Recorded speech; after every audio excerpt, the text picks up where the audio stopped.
नमस्कार दोस्तों, आप सभी का स्टॉक इजी में स्वागत है। तो दोस्तों आज हम आपके लिए एक और स्टॉक लेकर आए हैं जो कि यहाँ पे आपको पूरी क्लियरिटी देगा कि स्टॉक पेनी स्टॉक कैसे बनते हैं। कि बहुत से लोगों का क्वेश्चन था कि हम कैसे पहचाने कि अब ये स्टॉक की क्वालिटी गिर चुकी है और ये स्टॉक फ्यूचर में पेनी स्टॉक बन सकता है या फिर वो स्टॉक के अंदर कैपेबिलिटी नहीं है कि मल्टी बैगर बन सके। तो वैसी एक स्टॉक हम आपके सामने लेकर आए, आप उस स्टॉक को खुद देखें, परखें, तब डिसीजन ले क्या ये स्टॉक फ्यूचर में मल्टीबैगर बनेगा या फिर एक पेनी स्टॉक बन के रह जाएगा। वो स्टॉक है, यहाँ पे आप देखेंगे एक एस्पायर हॉस्पिटैलिटी।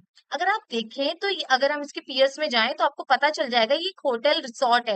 यानी कि ये क्या है इनका बिजनेस। इनका होटल है, वहां पे रेंट पे रूम देंगे लोगों को, रिसोर्ट्स है, वहां पे स्पा वगैरह आपके लिए हर एक एक फैसिलिटी वहां पे एक अवेलेबल है। वहां पे जाके आप ये सारी चीजें यूज कर सकते हैं। अब बात यहाँ पे आती है कि इसमें ऐसा कुछ मोट जैसा तो दिख नहीं रहा है, इनका बिजनेस इतना स्ट्रांग दिख नहीं रहा है। यहाँ पे इनके बिजनेस में ऐसा कोई मोट नहीं है जो कि यहाँ पे रिटेलर्स को अट्रैक्ट करे, इन्वेस्टर को अट्रैक्ट करे। ऐसा चीज यहाँ पे अभी तक आपको देखने को नहीं मिल रहा है। ठीक है, अब यहाँ पे आप इनके मार्केट कैपिटल पे ध्यान दीजिए। कंपनी का मार्केट कैपिटल कितना है? 278 करोड़ का है। यानी कि छोटा सा ये स्मॉल कैप कंपनी है। ये काफी ज्यादा छोटी है। आप सोचिए 1000 करोड़ का भी अभी तक नहीं हो पाया। मात्र ये 2078 करोड़ का इनका ये मार्केट कैपिटल है। ये एक स्मॉल कैप बिजनेस है। अगर आप इनके करंट प्राइस पे ध्यान देंगे तो इस समय करंट प्राइस इसका क्या चल रहा है? 186 चल रहा है। लेकिन अगर बगल में आप अगर अपना थोड़ा सा ध्यान शिफ्ट करिए, देखिए क्या है यहाँ पर। यहाँ पे देखिए इसका लाइफ टाइम हाई कितना है? 620। और इनका लो 174 यहाँ पे है। मतलब कंपनी एक टाइम पे इसका जो शेयर प्राइस था वो 620 जाकर आ चुका है नीचे। अब साफ साफ दिख रहा है कि बहुत बड़ी गिरावट आई है, तभी ये 186 तक आया है। 620 से 186 तक आ गया। ऐसा क्या हुआ है बिजनेस में? चलिए हम वो देखते हैं। अगर आप यहाँ पे इसकी अधिक पर शेयर पे नजर डालिए पहले। कंपनी कितना कमा रही है, कंपनी की कितनी कमाई अर्निंग पर शेयर पे? यहाँ पे 5 रुपया वो कमा रही है यहाँ पे, ठीक है। लेकिन मार्केट इसको अभी भी, मार्केट यानी कि मार्केट में कौन आता है? रिटेलर्स, इन्वेस्टर्स, या फिर जिसके पास इंफॉर्मेशन ना हो, एक नॉविस ट्रेडर भी आता है। ठीक है, यहाँ पे एक इंडिविजुअल इन्वेस्टर आएगा, एफआईएस, ये सारे इन्वॉल्व होते हैं मार्केट में। अगर आप मार्केट पे ध्यान दें तो मार्केट इसको रिवॉर्ड कितना कर रहा है? 33 का। यानी कमा 5 रहा है लेकिन देने के लिए लोग यहाँ पे 33 खड़े हैं। ये भी एक बहुत बड़ा रेड फ्लैग होता है। मतलब किसी भी स्टॉक को एकदम हाइप दे देना कि वो इतना कैपेबल भी नहीं दिख रहा है। आप देख रहे हैं ना, उतनी कैपेबिलिटी भी नहीं है, तो भी लोग इसको खरीदे जा रहे हैं। हो सकता है यहाँ पे रिटेलर्स को मिसलीड किया गया हो या फिर उनके पास इंफॉर्मेशन ही ना हो। ऐसा कब होता है? ये सारी चीज हम धीरे धीरे देखेंगे कि स्टॉक को इधर ओवर वैल्यूड क्यों किया जा रहा है। देखिए, कभी हम किसी एक रेशियो नंबर को देख के डिसाइड नहीं करेंगे कि स्टॉक अच्छा है बुरा। हम सारी चीजों को स्टेप बाय स्टेप देखेंगे, सारी चीजों को लिंक करेंगे, तब डिसीजन लेंगे स्टॉक अच्छा है या बुरा। अब हम इसके फाइनेंशियल्स को चलते हैं, वहां पे इसके फाइनेंशियल पे भी ध्यान देंगे। उससे पहले हम इसके डेट को यहाँ पे देख लेते हैं। इसका डेट कितना है? 128 करोड़ है। आप देख रहे हैं इसके बिजनेस का आधा। लेकिन ये भी जरूरी है क्योंकि इनका जो सेक्टर है, जिस सेक्टर से ये है, वहां ये कैपिटल इंटेंसिव है। मतलब यहाँ पे कैपिटल की बहुत ज्यादा जरूरत पड़ती ही है। अब हम नीचे आएंगे, इनके प्रॉफिट एंड लॉस को देखेंगे। यहाँ पे इनके रेवेन्यू पे आप थोड़ा सा नजर डालिए, आपकी चीजें यहाँ पे तुरंत क्लियर हो जाएगी। आप देख रहे हैं मार्च 2014 में क्या है? कंपनी का रेवेन्यू मात्र 1 करोड़ है। यानी कंपनी यहाँ कुछ कमा नहीं रही, उनका कोई बिजनेस ही नहीं है।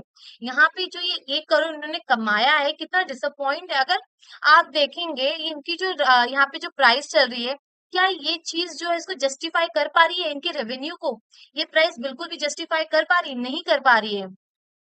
अगर आप देखें, आप देखो कितने साल, 2015, 16, 17, 18, 19, 20, 21, 22, 1, 2, 3, 4, 5, 6, 7, 8, 7 ईयर्स। 7 ईयर्स कंपनी के पास रेवेन्यू ही नहीं था, मतलब जीरो रेवेन्यू पे वो काम कर रही थी। तो भी लोग इसको खरीद रहे थे, बेच रहे थे, जो भी हो। आप देख रहे खड़ी कैसे है कंपनी? पूरी जीरो है। आप देखें पूरा यहाँ से यहाँ तक कि बस जीरो जीरो जीरो जीरो है। अब जाके 2022 से अगर आप ध्यान देंगे थोड़ा सा, तो इसने रेवेन्यू जनरेट किया हुआ है यहाँ पे 2 करोड़, 19 करोड़, 36 करोड़, 120 करोड़ 2025 तक। अगर आप देखेंगे तो भी 2022 में इनका रेवेन्यू इधर जीरो था, नेगेटिव में था। 2023 में इन्होंने 4 करोड़ का यहाँ पर ऑपरेटिंग प्रॉफिट जनरेट किया था फिर 7 करोड़ का, और 2025 में 22 करोड़ का यहाँ पे इन्होंने रेवेन्यू जनरेट किया हुआ है। अगर हम थोड़ा नीचे आएंगे, आप देख सकते हैं कि अगर हम थोड़ा नीचे नीचे आए, हम इनके बैलेंस शीट पे भी नजर डालेंगे थोड़ा, तो इनके अदर इनकम्स को देखेंगे तो ये बस 24 और 25 में 1-1 करोड़ का इनका अदर इनकम है। इंटरेस्ट यहाँ पे इनका बढ़ा हुआ है क्योंकि इन्होंने डेट लिया हुआ है। और अगर इनके डिप्रिसिएशन को देखेंगे, अगर कंपनी का फिक्स असेट है तो इनका डिप्रिसिएशन, अगर इनके पास फिक्स असेट है कंपनी का, तो डेप्रिसिएशन तो बनता ही है। थोड़ा हम नीचे आएंगे, यहाँ पर थोड़ा आप ध्यान देंगे तो आपको समझ में आएगा। इसके अगर बैलेंस शीट पे आएंगे तो आप देखो रिजर्व्स, कंपनी बहुत सालों तक नेगेटिव में इनके रिजर्व था, तो इनके पास पैसे ही नहीं है। कंपनी के पास कुछ भी रिजर्व नहीं था। 2025 और 26 में देखेंगे तो इनके पास अभी थोड़ी रिजर्व आई है। अगर मार्च 2025 में देखें 29 करोड़ का रिजर्व था, जो कि घट चुका है। 2025 में 24 करोड़ का बस इनका यहाँ पे रिजर्व रह गया है। अगर आप यहाँ पे थोड़ा सा ध्यान दें इनकी बोरोइंग्स पे, तो बोरोइंग्स इनकी कंटिन्यू बढ़ी है। देखिए यहाँ पे जो इनकी बोरोइंग्स बढ़ रही है ना, ये फ्यूचर में इनका यहाँ पे फाइनेंशियल स्ट्रेस भी बढ़ सकता है, क्योंकि कंपनी ना तो उतना रेवेन्यू जनरेट कर रही है, मतलब जिनका ऑपरेटिंग प्रॉफिट है ना उतना जनरेट हो रहा है, ना इनके रिजर्व है। इन फ्यूचर कुछ ऐसा हुआ कंपनी को एक साथ, अगर कंपनी को एक साथ ये जो डेट है वो भरना पड़ा, तो company on the spot financial stress में आ सकती है। अगर हम इसकी बोरोइंग्स को देखें, तो जो 90 करोड़ है इनको लॉन्ग टर्म का है, और शॉर्ट टर्म का इनका 2 करोड़ का है। ठीक है, ये चीज थोड़ी यहाँ पे ठीक लग रही है कि लॉन्ग टर्म में जो इनका ज्यादा अमाउंट है तो धीरे धीरे पे कर सकते हैं, लेकिन ये भी ध्यान देना होगा कि कंपनी फाइनेंशियल स्ट्रेस में आराम से आ सकती है, थोड़ा भी सिचुएशन अगर इधर से उधर हुआ तो। अगर आप ध्यान दें तो कंपनी ने यहाँ पे एक चीज और की है जो कि आपको ध्यान देनी चाहिए, उस चीज को बिल्कुल इग्नोर नहीं करना चाहिए। वो है कंपनी की फिक्स असेट। जैसे कि अगर आप ध्यान दें, कम पहले तो इनके पास फिक्स असेट था ही नहीं, जीरो था, जिसकी वजह से इनका रेवेन्यू भी जीरो दिख रहा था। हाल एकदम आप समझ लीजिए, अगर कंपनी का फिक्स असेट नहीं है तो रेवेन्यू जनरेट करेगी तो करेगी कहाँ से? ये एकदम नॉर्मल सी बात है। अगर आप एक चीज और देखें तो कंपनी के पास 2025 में 89 करोड़ का रेवेन्यू उनके पास फिक्स असेट था, और अब जो कि घट चुका है, अब 84 करोड़ का है। मतलब क्या चीज यहाँ पे आपको देखने मिल रही है, कंपनी ने अपने फिक्स असेट को सेल किया हुआ है। और जो फिक्स एसेट को जब सेल करते हैं तो चीजें यहाँ पे थोड़ी सी आपको डिस्टर्ब करती है कि कंपनी अगर फिक्स एसेट को सेल कर रहे हैं तो उनका रेवेन्यू कैसे जनरेट होगा, क्योंकि कंपनी का जो फिक्स एसेट है वही तो रेवेन्यू जनरेट करके उनको दे रहा है। तो ये भी चीज आपको बिल्कुल यहाँ पे ध्यान देनी चाहिए, बिल्कुल यहाँ पे इसको इग्नोर नहीं करना चाहिए। थोड़ा हम नीचे आएंगे, इनके कैश फ्लो पे ध्यान देंगे, मतलब कंपनी यहाँ पे कुछ कमा नहीं रही है। आप सोचिए, जब कंपनी कुछ कमा नहीं रही तो हम उसको पे क्यों करें? ये नॉर्मल सी बात है, जब कंपनी आपको कुछ कमा के नहीं देगी तब आप उसको क्यों खरीदना चाहेंगे, उसे शेयर में क्यों इन्वेस्ट करना चाहेंगे? आप देख सकते हैं 2025 में इनका नेगेटिव में था कैश फ्लो। पहले तो कुछ साल तक तो इनके पास कैश फ्लो नहीं था, 2014 से लेके 2022 तक इनके पास कैश फ्लो बिल्कुल नहीं था। फिर जाके इन्होंने 23 और 24 में 6 करोड़ 3 करोड़ ऐसे इन्होंने रेवेन्यू यहाँ पे इन्होंने कैश फ्लो दिखाया, यानी कि जो प्रॉफिट किया हुआ है उसको कैश में कन्वर्ट कर पा रहे हैं। लेकिन 2025 में इनको अपने पॉकेट से पैसा भरना पड़ रहा है, यहाँ पे -23 करोड़ में है। इसका मतलब होता है कि मार्क जो इन्होंने, जो ये मैनेजमेंट है, जो बिजनेस है, जो ये प्रॉफिट कर रहे हैं, उस चीज को भी ये प्रॉफिट में कन्वर्ट नहीं कर पा रहे हैं। ये पता नहीं ऐसा क्या चीज कर रहे हैं कि इनका जो पॉकेट से इनको पैसा भरना पड़ रहा है, इनकी जो प्रॉफिट से भी उस चीज की पूर्ति नहीं हो पा रही है यहाँ पे। तो ये साफ साफ दिख रहा है कि कंपनी में बहुत सारे रेड फ्लैग्स हैं, कंपनी अभी सक्षम नहीं है बिजनेस करने के लिए। अगर आप थोड़े से नीचे आएंगे तो यहाँ पे अगर हम उनके शेयर होल्डिंग पैटर्न पे थोड़ा नजर डालते हैं, 2023 में 74% की होल्डिंग किसके पास थी?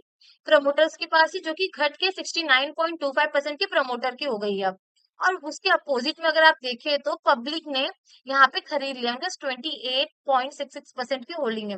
लेकिन हाँ, यहाँ पे एक चीज ये भी है, अगर आप ध्यान दें तो नंबर्स ऑफ शेयर होल्डर्स कितने हैं? देखिए, नंबर्स ऑफ शेयर होल्डर यहाँ पे सिर्फ अगर आप देखें तो मात्र 2697 है। आप बोल सकते हैं 2700 यहाँ पे शेयर होल्डर्स है बस। इसका मतलब ये क्या हो रहा है यहाँ पर, यहाँ पे ना ज्यादा अभी जो पब्लिक है ना वो इन्वॉल्व नहीं हुई है, नॉविस ट्रेडर्स अभी इतने ज्यादा इन्वॉल्व नहीं हो पाए हैं, बहुत कम मात्रा में वो होंगे यहाँ पे। यहाँ पे जैसे कि और स्टॉक्स होते हैं जिसमें 3 lakh 4 lakh numbers of share holders होते हैं, उसका मतलब ये होता है कि वो स्टॉक घर घर पहुंच चुका है और प्रमोटर्स ने रिटेलर्स को स्टॉक चिपका दिया है। लेकिन अभी यहाँ पे वो चीज नहीं हुई है। यहाँ पे जो अगर आप देखेंगे तो अभी उतना यहाँ पे रिटेलर्स इसमें इन्वॉल्व नहीं हो पाए हैं, हुए होंगे लेकिन ज्यादा मात्रा में यहाँ पे इन्वॉल्व नहीं हुए होंगे। यहाँ पे जो लार्ज इन्वेस्टर्स होंगे वो यहाँ पे ना काफी ज्यादा पोजीशंस होल्ड करके बैठे होंगे, हाई परसेंट की पोजीशंस लेके बैठे होंगे, जिसकी वजह से प्राइस इतना ऊपर गया था। जैसे कि अगर हम इसके चार्ट को जाके देखें तो प्राइस का हाई कितना है यहाँ पे, 620।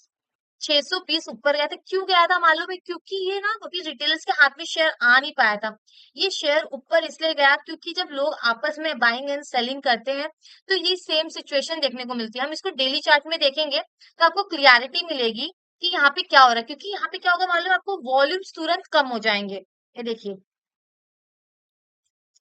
अगर हम यहाँ पे देखें, ये कल की अगर देखेंगे 10 जून की, इसका वॉल्यूम कितना है आप देखो वहां पे। कितना वॉल्यूम है यहाँ पे, 1.67 के का है बस। इतना वॉल्यूम है इसमें। क्या होता है, जो आपने देखा ना पीछे कितने, यहाँ पे कितने नंबर्स ऑफ शेयर होल्डर्स हैं, बस 2700 है। अब ये क्या करते हैं, कुछ लोग आपस में ही बाइंग एंड सेलिंग कर लेते हैं, जिसकी वजह से वॉल्यूम बढ़ जाता है और यहाँ पे प्राइस ऊपर जाने लगती है, धीरे धीरे प्राइस ऊपर जाने लगती है, जिससे कि यहाँ पे एक स्टोरी बन जाती है कि प्राइस तो ऊपर जा रहा है, अब इसमें चलो बाय करने का समय आ गया है। ऐसे ही होता है। अगर आप देखें, देखिए यहाँ पे कोई वॉल्यूम है, ये देखिए किस तरह यहाँ पे सर्किट लगा है, लोअर सर्किट लगा है।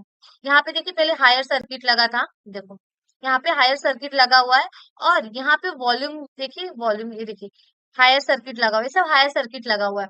मतलब ऐसे स्टॉक से ना आपको तुरंत दूर हो जाना चाहिए। स्टॉक कभी भी आपको पैसा बना के नहीं देंगे। इसमें क्या होगा आपको पता है, जैसे ही आप पैसा डालेंगे, पैसा आप कब डालेंगे, आप बस इसमें फंसने के लिए पैसा डाल सकते हैं, क्योंकि प्रमोटर्स कब आपको ये स्टॉक चिपका के चले जाएंगे ना, आपको बिल्कुल भी खबर नहीं मिलेगी इस चीज की।